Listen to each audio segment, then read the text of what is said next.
Добрый день! Сегодня будем с вами смотреть второй прогноз для близнецов на 2024 год. У меня на канале уже есть расклад на 2024 год по астрологическим домам. Ссылки я оставлю все в описании.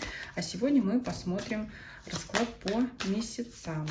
Смотреть будем на оракуле Символон и дополнительную карту возьмем из колоды Кипер.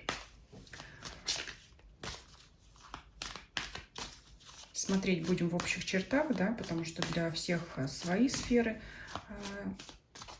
имеют большее значение, да, какое для вас сфера первостепенная, но я буду поэтому говорить в общем, а вы уже по своей ситуации посмотрите. Кто тут к нам выпрыгнул? Новые ростки. Уже у третьего знака подряд новые ростки, новые начинания. Для вас, я думаю, тоже будет иметь место. Итак, что ожидает близнецов в 2024 году?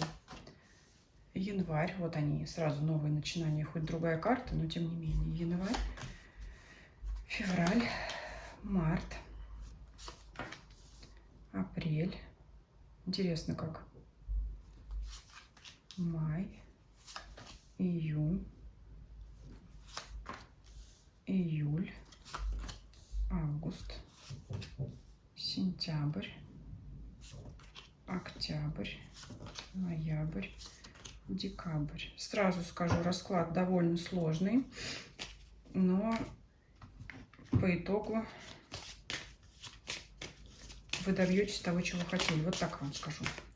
Так, и карта из колоды Кипер. Итак, смотрите, что я здесь увидела сразу. Прям вот беру вот этот вот первый ряд. Январь, февраль, март, апрель. Ну и май я бы сюда захватила. Мне кажется, что вот с января по май это все события одной линии, скажем так. Я вижу в январе, что вы начинаете какое-то дело. Ну, скажем так, сразу, да, вот возьму и февраль. Здесь так вижу опять в связке с другими картами. Вам приходит сообщение, что либо это дело не принесет вам успех, да, то есть вам придется все свернуть. Здесь такие карты, значит, довольно-таки жесткие, да.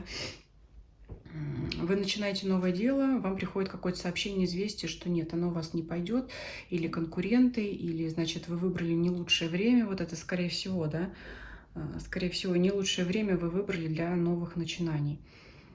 Поэтому вам придется это оставить, все, оставить. Не буду, знаете, трактовать, есть крайности, конечно. Кто увидел сам, тот увидел, но я не буду в такие, значит, негатив тут на всех вещать.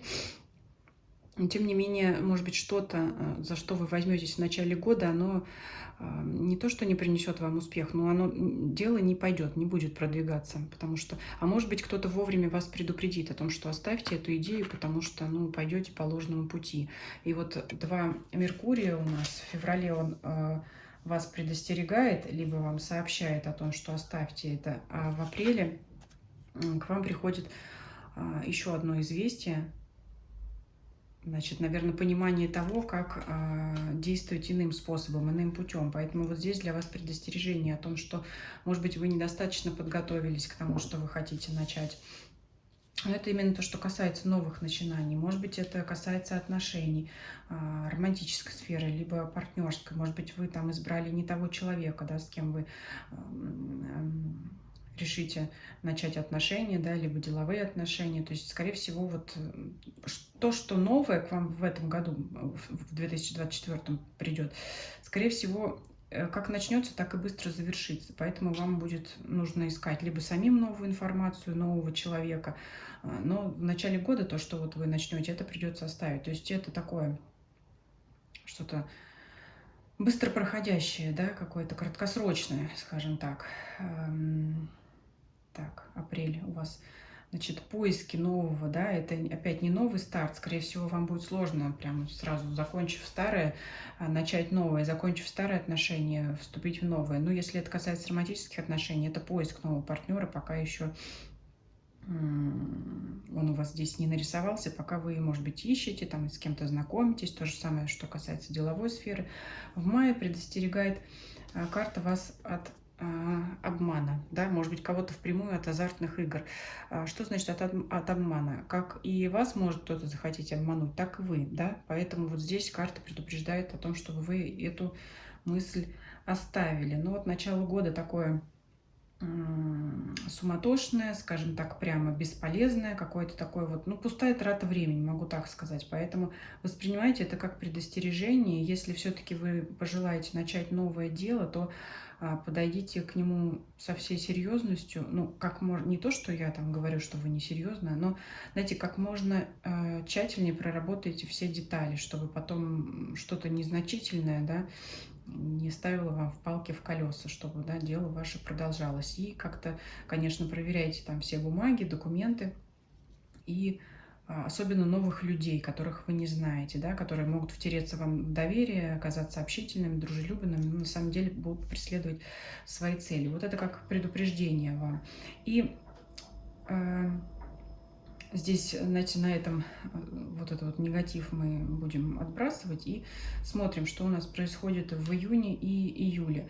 Вот вы считаете по легкости все это отбросить, забыть, скажем так, и улететь к новым берегам. Вот здесь у нас и июнь, и июль говорит о том, что вы куда-то, значит, решите отчалить. Может, впрямую кто-то переедет куда-то. Это может быть отправиться в отпуск, да, может, об этом карты говорят, потому что и здесь путешествие, значит, по воздуху, здесь у нас путешествие по земле.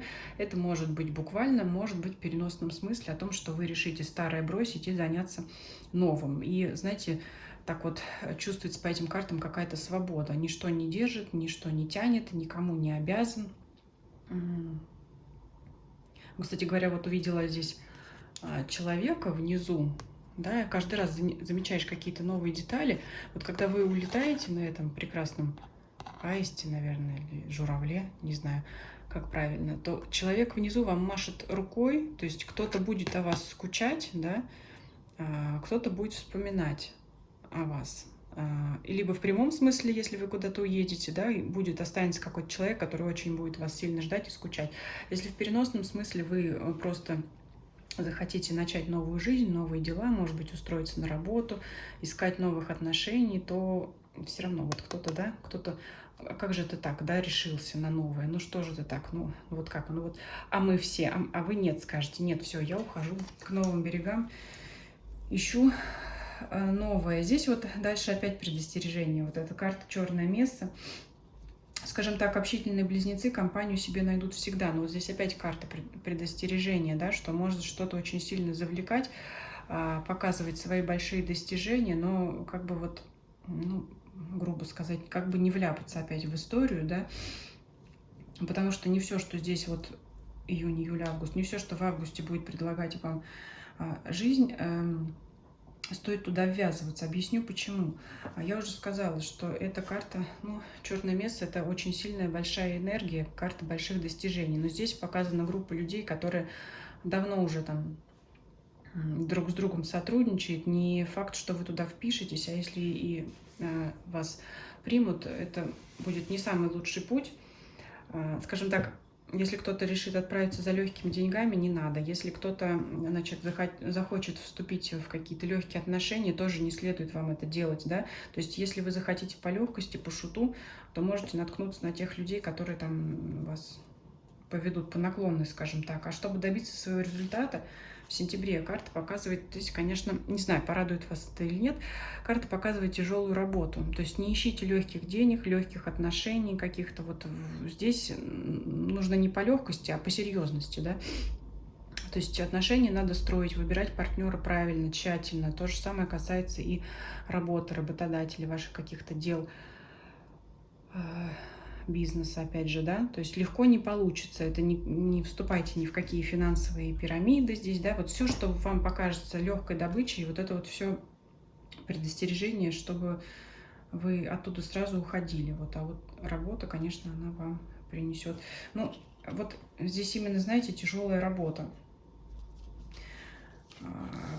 Вот так вот буду трактовать. Сразу берем сентябрь, октябрь и ноябрь. Работа, прямо скажу, тяжелая по вот этой карте, да. здесь девушка с плетками, вам будет казаться, что вы сами себя наказали. И зачем вы пошли на эту тяжелую работу, когда вот там вот уже все было готовенько, все, да, вот осталось только вот рядом притереться к этой группе людей, и я бы все получила. Вам будет казаться, что вы сами себя связали, что, значит, у вас, может быть, нет свободного времени, может быть, вот что-то идет не так, но, тем не менее, это вот ваше, как бы, внутреннее наказание. Если будете крутить эти мысли, что вы надо было по легкости, а вы пошли на тяжелую работу, и вот она, наверное, зря вы так поступили. Это ваши внутренние мысли, внутренние убеждения, потому что в итоге к концу года вы достигаете того, чего вы хотели. Вы обретаете нового партнера в романтической сфере, в деловой сфере, и у вас, у кого-то впрямую может появиться ребенок, да, или у кого-то могут мысли об этом появиться. Но если это деловые отношения, это опять новые идеи, зарождение новых стартов, новых начинаний. Поэтому здесь я бы сказала так, у вас расклад через тернии к звездам. И вот будет очень вас тянуть, знаете, на легкую добычу, на какие-то вот такие авантюры. Поэтому вот здесь за этим, конечно, смотрите внимательно. Не доверяйте незнакомцам, не пытайтесь вот получить легкие деньги. Если вам, может быть, покажется, что кто-то там вас слишком быстро очаровывает, что называется, охмуряет, да, вот здесь такая карта подойдет, то, значит, присмотритесь, да, стоит ли этот человек действительно того, что он из себя представляет, или, может быть, он только хочет показаться, значит, в ваших глазах тем, кем он на самом деле не является. Поэтому здесь вот предостережений у вас много, но самое главное, что вы добьетесь, если вы пойдете правильным путем, да, если вы будете работать над отношениями. Ну, кому не хочется быстро и легко все сразу получить. Но вот здесь расклад прямо кричит о том, что если вы захотите все быстро, легко, то, скорее всего, нет, не получится, да. И поиска много у вас здесь, поисков. То есть одна идея не подходит, другая тоже не подойдет. Один партнер не нравится, другой не подходит. Но здесь вот сложный выбор, сложный поиск, но в итоге в конце года... Я могу так сказать, что этот год, скорее всего, у вас положит начало для будущих достижений, уже для следующего периода. Вот здесь я вижу так. И, ну, вы знаете как... Негативные карты всегда надо воспринимать как предостережение. Никто здесь не мешает вам, в общем-то, расслабляться, заниматься своими делами. Да, вот здесь и у нас лебедь, девушка, летящая на лебеде, и здесь человек, значит, свободный от различных обязательств. Впрочем, никто и не мешает наслаждаться жизнью. Но вот иногда как-то видя успех других, может вам казаться, что и вы также легко этого добьетесь, кому-то пристроившись, либо выбрав такую же линию поведения. Но, скорее всего, это не ваше. Давайте посмотрим, что Кипр приготовил. Неожиданное богатство. Вот так вот, да? Но, слава богу, есть чем успокоиться. Давайте вот мы закроем весь расклад вам вот так. Неожиданное богатство. Это можно трактовать как впрямую, да, в виде материальных ресурсов, денег, какого-то имущества, либо также это, знаете, как богатство заложить основу, как раз вот эту, если их смотреть в связке, да, и в целом анализировать весь расклад всего года. Неожиданное богатство — это наконец-то то, что вы обретете, то, что вы искали, то, вот к чему вас жизнь вела. Опять же, если выберете правильный путь, чего я вам и желаю. Пусть вот это неожиданное богатство, да, удача неожиданная. Здесь все-таки именно богатство, да, все-таки, наверное, это что-то материальное.